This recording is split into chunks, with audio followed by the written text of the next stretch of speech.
ഇവർക്ക് റോട്ടുമണി കിട്ടതാണ് നമ്മുടെ വണ്ടിയല്ല, മണ്ണാണ് സാറേ. ആ കവറിൽ ഫുള്ള് മണ്ണാണ്. റോട്ടുമണി കിട്ടിയ സാധനമാണ്, റോട്ടുമണി കിട്ടിയ എന്താണ് പേര് കേസ് വെച്ചിട്ടുണ്ടായിരുന്നു.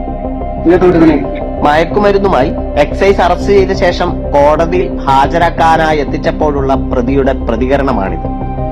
ഹൈവേ കവർച്ചയടക്കം നിരവധി കേസുകളിലെ പ്രതിയും കാപ്പ കേസ് പ്രതിയുമായ മലപ്പുറം പുളിക്കൽ എട്ടുകോണിൽ ഷഫീഖ്, ഭാര്യ ഫറൂഖ്, പൊന്നമ്പുറത്ത് സൗദ എന്നിവരെയാണ് 5 ഗ്രാമോളം മെത്താഫിറ്റമിനുമായി മാനന്തവാടി എക്സൈസ് സർക്കിൾ ഇൻസ്പെക്ടർ ദിലീപും സംഘവും അറസ്റ്റ് ചെയ്തത്. 2024 ജൂണിൽ 700 ഗ്രാമോളം MDMAയുമായി കണ്ണൂർ കൂട്ടുപുഴ എക്സൈസിന്റെ പിടിയിലായ ഇരുവരും ജയിലിൽ നിന്നും പുറത്തിറങ്ങിയ ശേഷവും സമാന കേസിൽ പിടിയിലാവുകയായിരുന്നു. തുടർന്ന് ഇന്നലെ Mananthavady judicial first class magistrate കോടതി 2 ഹാജരാക്കാൻ കൊണ്ടുവന്നപ്പോഴായിരുന്നു പിടിച്ചെടുത്തത് മണ്ണാണെന്ന ആരോപണം പ്രതി ഉന്നയിച്ചത്.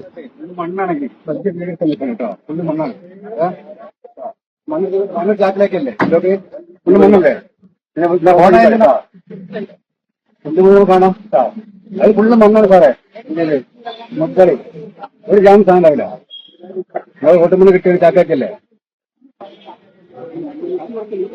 സാറേ, റോട്ടുമണ്ണാണ് സാധനം കിട്ടിയത്.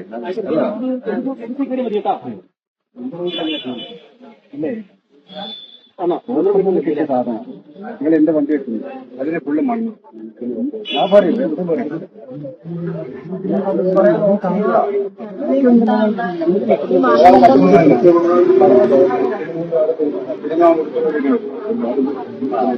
മണ്ണാണ് സാറേ.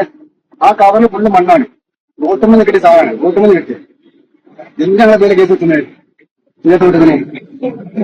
ഇത്തരത്തിൽ വിവിധ സർക്കാർ വകുപ്പുകളുടെ നേതൃത്വത്തിലുള്ള static surveillance team Kerala Karnataka അതിർത്തിയായ ബാവലിയിൽ നടത്തിയ വാഹന പരിശോധനയിലാണ് കഴിഞ്ഞ ദിവസം ഇരുവരും വീണ്ടും പിടിയിലായത്. സംശയം തോന്നി തടഞ്ഞു നിർത്തി വാഹനം പരിശോധിച്ചതിലാണ് മയക്കുമരുന്ന് കിട്ടിയത്. പ്രതികൾ സഞ്ചരിച്ച KL 58D 8344 നമ്പർ കാറിൽ നിന്നുമാണ് മയക്കുമരുന്ന് കിട്ടിയത്. കോടതിയിൽ ഹാജരാക്കിയ പ്രതികളെ റിമാൻഡ് ചെയ്തു.